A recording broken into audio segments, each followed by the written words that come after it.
네, 증시 오늘과는 2부도 이어서 함께 하시죠. 테마그알 펠리지 투자리서치 김미수 대표와 함께 하겠습니다. 어서 오세요. 네, 안녕하십니까. 네. 사실 주말에도 좀 조마조마했는데 그래도 네. 오늘 시장은 지난주 워낙 많이 빠져서 그런지 또 금리 인하에 대한 가능성이 좀 시사가 되면서 반등을 보여주고 있거든요. 이럴 때 우리 테마그알 통해서 또 전략을 세워보도록 할게요. 네, 그래도 이번 주 빨간불로 시작하는데 나머지 한 주도 나머지 금요일까지 계속 빨간불로 달리면서 그동안 좀 지쳤던 여러 가지 몸과 마음을 시장이 좀 달래줬으면 어떨까. 네. 이런 바람으로 오늘 테마가를 시작하도록 하겠습니다. 맞아요. 요즘 네. 다들 예민하게 날이 좀 서 있거든요. 그렇죠. 그러면은 이런 시장 안에서 갑자기 요동칠 수 있잖아요. 우리는 어떤 전략을 세워봐야 될지 주제 열어보면서 이야기 나눠보도록 하죠. 우리 시장의 대안은 무엇일까요? 이 경기 방어주 사실 살펴봐야 되는 것 같아요. 지금처럼 시장이 한 번 급등했다가 한 번 폭락했다가 이렇게 반복할 때는 방어주를 좀 봐야 되지 않을까요? 네, 요즘 개인적으로도 그렇고 많이 문의하시는 분들이 네. 차라리 그럼 이렇게 시장이 불안하고 가뜩이나 움츠러들었는데 좀 안정적인 방향 쪽에서 경기 방어주를 매수하는 게 어떠느냐라는 쪽으로 많이 문의를 하시고 네. 그에 따른 또 전략들도 얘기를 하시더라고요. 근데 제가 그럴 때마다 오늘 그냥 결론적으로 한 번에 쑥 말씀드리겠습니다. 네. 결론적으로 말씀드리게 되면 별로 바람직하지 않다라고 말씀드립니다. 오, 그에 왜요? 대한 내용들을 지금부터 쫙 한번 말씀을 드려보도록 하겠습니다. 네, 그럼 저희 대표적인 경기 방어주를 좀 보면서 왜 지금 이 종목들을 매수하는 게 그렇게 좋은 전략은 아닌지 한번 이야기를 해볼게요. 네, 경기 방어주 하게 되면 많은 분들이 다 아시죠? 경기를 방어합니다. 그만큼 경기와 상관없이 경기가 좋을 때 어떤 업황이 가장 좋고 또 안 좋을 때 위축되고 이런 쪽이 아니라 그래도 꾸준하다고 봐야 되겠죠. 그러니까 경기 민감주와는 좀 다르게 갈 수 있는 그렇죠. 섹터죠. 네. 그렇다고 하게 되면 가장 단적인 예가 경기가 좋으나 나쁘나 꾸준하게 돈 벌고 꾸준하게 현금 흐름이 좋고 게다가 그를 바탕으로 해서 배당도 꾸준하게 준다. 이게 세 가지가 맞아야 될 거죠. 꾸준히 다 들어가네요. 그렇습니다. 어떤 누구의 아랑곳하지 않게 네. 꿋꿋이 내 갈 길을 간다라는 대표적인 업종이라고 봐야 되겠죠. 그런 쪽으로 봤었을 때 그래도 시장에서 많이 얘기 나오는 경기 방어주의 대표주를 본다라고 하게 되면 지금같이 뭐 더 있을 수도 있습니다만 가장 많이 얘기 나오는 쪽입니다. 전기가스 업종이죠. 한국전력이나 한국가스공사. 특히 아무리 힘들어도 전기가스는 계속 수요는 나올 수밖에 없는 상황들이죠. 그렇죠. 게다가 통신업종 같은 경우도 앵커님 지금 어떤 수입이 줄어들었다. 네. 지금 핸드폰 해지하실 건가요? 아니요, 저 코로나 때문에 더 핸드폰 더 써요. 그럴 수 있습니다. 그러다 보니까 여전히 뭐 통신업종 관련돼서 SK텔레콤이나 KT 같은 종목들도 경기가 안 좋을 때도 여전히 꾸준히 수익은 난다는 쪽이고요. 네. 음식료나 주류 또 한간에는 주류가 많이 늘지 않겠느냐. 특히 시장 안 좋고 그러면은 괜히 혼자서요. 네. 그런 쪽으로도 나오지 않겠느냐는 쪽인데 그런 것보다도 어느 정도 그래도 꾸준한 쪽에 아무리 힘들어도 먹고 마시는 쪽은 그대로 유지가 된다는 관점 쪽으로 바라봐야 될 것 같고요. 또 하나 유통업종 같은 경우도 어떤 논란은 좀 있긴 하겠지만은 아무리 그래도 어떤 유통과 관련된 부분들은 계속 유지가 된다라는 관점 쪽으로 나올 수 있고요. 네. 또 하나 중요한 부분들이 의약품 쪽이라고 봐야 될 것 같습니다. 이쪽도 어떻게 보면은 경기와 어떤 민감한 흐름들이 좀 제약적이죠. 꾸준하게 어떤 인간의 삶과 건강에 대해서 계속 연구하는 기업이고 그에 따른 수익이 나오다 보니까 이런 대표적인 섹터들 같은 경우는 경기 방어주의 역할을 충실히 하는 대표적인 종목이고 업종이다. 이렇게 말씀드리겠습니다. 보니까요. 그러니까 필수 소비재예요. 우리가 경기가 그렇죠. 좋든 안 좋든 쓸 수밖에 없는 소비를 해야 되는 그런 섹터 안에 있는 종목들이거든요. 네. 그럼 실제로 이 경기 방어주들이 경기가 안 좋았을 때에도 주식들의 수익이 좋았는지 한번 주가 차트를 한번 볼게요. 네. 경기 방어주에 대한 저희가 코스피 지수와 전기가스, 통신, 유통업종의 차트를 좀 비교해 오셨는데 어떤 차이인가요? 네, 그래서 당연히 한 2000년대부터 그러면 이제 한 20년 전이죠. 그때와 비교를 해서 지금까지 주가 수익을 비교를 해봤을 때, 네. 그럼 경기 방어주의 역할을 최근까지 해서 톡톡히 했느냐 이 부분을 한번 따져봐야 되겠죠. 저희 제일 빨간 선이요. 코스피 지수고요. 그렇습니다. 그리고 그 위로 뭐 보라색이 유통업 좀 잘 안 보이긴 한데 저희가 보여드릴게요. 손짓으로. 네. 그래서 전기가스 업종이 이제 주황색 표시고 네. 통신업이 녹색 쪽 가장 밑에 와 있죠. 그리고 유통업이 약간 보라색 쪽으로 보시면 될 것 같은데 네. 안 보신다고 하더라도 왜 차트를 가져왔느냐는 얘기는 다른 쪽은 못 따라왔다라고 보시면 될 것 같습니다. 쉽게 말씀드리면은 코스피 지수 같은 경우 2008년도 때 금융위기 때 좀 급락했을 때도 마찬가지로 약간 선전하는 모습들이 나왔죠. 나머지 업종들이. 그렇다고 하더라도 오히려 코스피 지수의 상승률과 함께 따라갈 수 있는 모습들은 전혀 나머지 업종에서 나오지 못했습니다. 그렇네요. 그렇죠. 네. 대표적으로 통신 같은 경우나 유통 같은 경우, 통신 같은 경우나 전기 가스 업종 같은 경우도 오히려 2010년대 이후부터는 코스피를 전혀 반영하지 못한 채 오히려 좀 추격하는 듯 했다가도 하락할 때 보면은 더 많이 하락하는 모습들이 나오기 시작하죠. 그러다 보니까 경기 방어주의 특성이라는, 즉 코스피가 강할 때, 코스피가 약할 때 오히려 좀 강해서 어떤 시장의 면모를 보여주느냐라는 부분들은 간헐적으로 몇 번밖에 나온 적이 별로 없습니다. 그러다 보니까 추세적인 흐름으로 봤을 때 어떤 경기 방어주에 대한 시각들을 가져가는 게 어떤 지금 코스피를 방어할 수 있는 이런 전략들은 아니다라고 봐야 될 것 같고요. 그럼 왜 이런 현상들이 나올까요? 라고 봤었을 때 가장 대표적인 흐름들이 첫 번째로는 지금 최근에 약한 2015년도, 16년도 이후부터 흐름들을 보시게 되면은 일단 시장에서 부각받았던 거는 성장주입니다.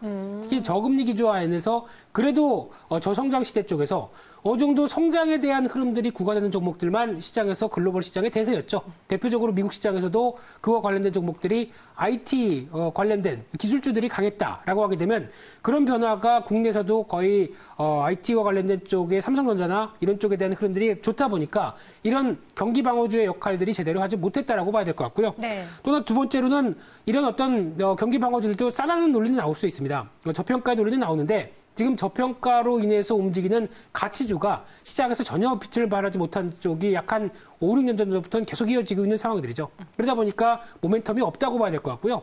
또 하나 개별적인 요인들도 봐야 될 부분들입니다. 좀 나눠서 볼까요? 네, 개별적인 요인들도 한번 보시게 되면은 대표적으로 통신주 같은 경우도 볼까요? 통신주 같은 경우는 아직 여러 가지 투자와 관련된 부분들 쪽에서 투자 증가가 계속 이어지는 부분들이다 보니까 5G와 관련된 쪽에 대한 부담감들이 계속 나올 수밖에 없는 상황들이고요.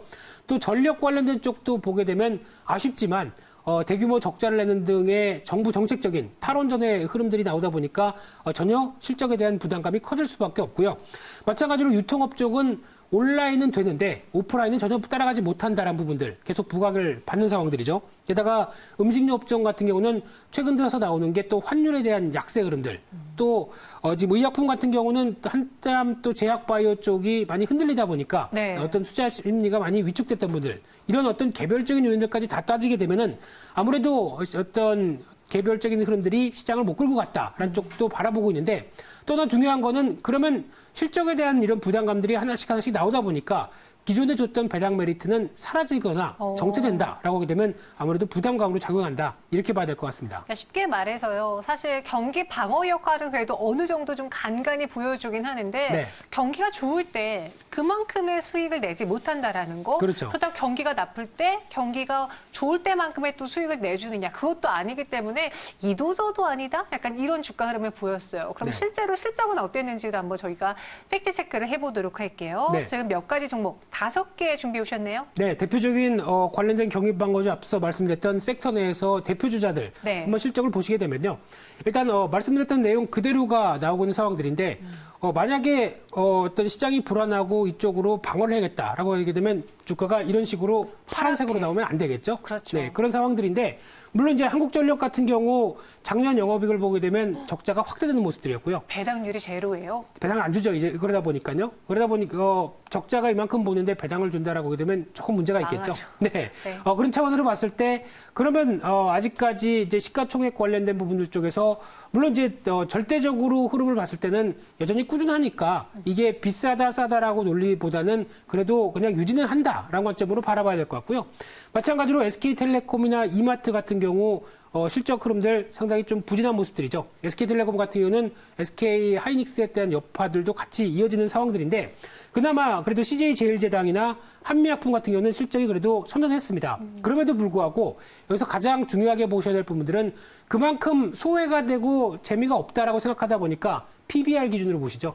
거의 한 배 넘는 게 제약주를 빼고는 없는 상황들이죠. 그러다 보니까 그만큼 저평가에 대한 메리트는 커지는 상황들은 될 수 있습니다. 네. 하지만은 이런 어떤 모멘텀 자체가 없다 보니까 저평가가 그대로 발현할 수 있는 기회도 별로 없다고 봐야 될 것 같고요. 그런 차원에서 여전히 배당 같은 경우는 주긴 주는데 시장 대비해서 고배당이라고 생각하는, 그러즉 뭐 3, 4%대 고배당으로 약간 메리트를 유지할 수 있을 것인가라는 부분들에선 아직까지 의문인 쪽이 더 많죠. 그러다 보니까 결론적으로는 아직 탁월한 어떤 효과를 발휘하기 위한 여러 가지 내용들은 좀 적다. 이렇게 말씀드리는 게 가장 대표적인 흐름이라고 봐야 될 것 같습니다. SK텔레콤만 봐도 그래요. 저희 대표적으로 경기 방어주하면 통신주를 생각을 하는데 네. 배당률 높습니다. 4.6%인데 근데 전체적인 실적이라던가 주가 수익률에서 마이너스가 난다면 네. 이 배당 매력도 가져갈 수는 없는 거거든요. 그렇죠. 그렇기 때문에 투자자분들이 조금 주저하시는 것 같아요. 그럼 이 경기 방어주라는 이름과는 좀 다르게 우리가 매력을 못 느끼는 것 같은데 네.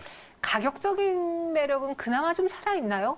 그래서 전략을 어떻게 세울까요? 이제 투자 전략을 종합적으로 말씀드리게 되면은 네. 그래서 일단 뭐 보통 이제 하루하루의 시세에 논하지 않고 뭐 한 3년 5년을 보겠다. 3년, 5년이요? 네. 그렇게 보겠다라고 하시는 왜 가치 투자자분들에 대한 시각들은 네. 어떻게 보면 모아간다라는 관점 쪽에서 말리고 싶지는 않습니다. 워낙 어떤 그런 싸다란 논리 때문에 움직이는 저평가 논리가 있기 때문에 네. 그런 쪽은 생각해 볼 수 있는데 개인적으로는 지금 시점에서 오히려 차라리 그냥 기술주 쪽으로 IT 쪽으로 단기적으로 낙폭이 컸던 IT 종목들을 매수하는 게 맞지 않겠느냐. 그래도 수익률 쪽에서 확연하게 계좌에 두드러진 모습들을 보려면은 그쪽이 더 맞겠다라고 봐야 될 것 같고요. 네. 그래도 그 중에서 한번 보겠다라고 하게 되면 경기방어주 쪽에서 두 종목은 떠오릅니다. 첫 번째가 농심이라고 봐야 될 것 같고요. 농심이요? 네, 음식료 농심은 쪽에- 최근에 모멘텀도 있었잖아요. 그렇죠. 뭐 짜파구리 모멘텀 빼고요. 제가 보기에는 더 중요한 모멘텀이 네. 일단 지금 수출 쪽이라고 봐야 될 것 같습니다. 특히 지금 농심이 여러 가지 성과를 내고 있는 것 중에 하나가 일단 해외 법인들을 세우기 시작하면서 해외 쪽에서 진출을 가속화하고 있는 상황들이죠. 오. 그에 따라서 조금 더 매출이 가세화된다라고 네. 하게 되면 조금 더 기대감이 높다고 봐야 될 것 같고요. 올해 같은 경우 영업이익이 작년 대비해서 25% 이상 늘어날 가능성이 높다라고 하게 되면 이에 따른 변화들도 조금 더 기대를 해본다라고 하게 되면 중요한 부분들은 내수가 아니라 해외 쪽에서 성과가 나야 됩니다. 해외 진출. 네, 이런 부분이 확인된다고 한다면 주가의 점진적인 우상향이 가능할 수 있겠다라고 바라보고 있고요. 네. 또 두 번째로는 KTNG를 보고 싶고요. KTNG도 해외 모멘텀 아닌가요? 그렇죠. 코리아 타바코엔지가 뭐죠? 진생입니다. 아. 네. 근데 이쪽 진생은 별 매출의 한 10%도 안 되는 상황들이죠. 네. 담배가 가장 중요한 원인인데 이번에 수출 관련돼서 그동안은 중동 쪽에 상당히 수출을 많이 했던 그런 대표적인 모습들인데 이런 모멘텀과 관련돼서 이번에 대규모의 공급 수출 계약을 맺었었죠. 이를 통해서 수출과 관련된 모멘텀이 살아나기 시작한다라고 하게 되면 실적에 대한 기대감이 살짝 높아질 수 있습니다. 그러면은 올해 영업이익이 한 9% 이상 늘어날 걸로 보여지고 있고요. 여전히 배당 수익률 4.6%다라고 하게 되면 그래도 경기 방어주에 대한 몇 가지 조건들 쪽을 어느 정도 좀 충족시킨다라는 관점 쪽에서 찾아볼 수 있는 또 하나의 경기 방어주에 대한 종목이 아닐까 그렇게 보여집니다. 네, 그러니까 시장이 좋지 않기 때문에 경기 방어주를 매수해 볼까라는 관점이라면요. 사실 그 관점에서는 좀 적절하지 못하다. 굳이 과대낭폭주 위주로 좀 떠오를 수 있는 IT주를 접근해 보는 게 어떻겠느냐라고 의견 주셨고요. 하지만 그 안에서 KTNG라던가 농심은 우리가 관심권 안에 두셔도 좋을 것 같습니다. 지금까지 김민수 대표와 함께했어요. 고맙습니다. 감사합니다.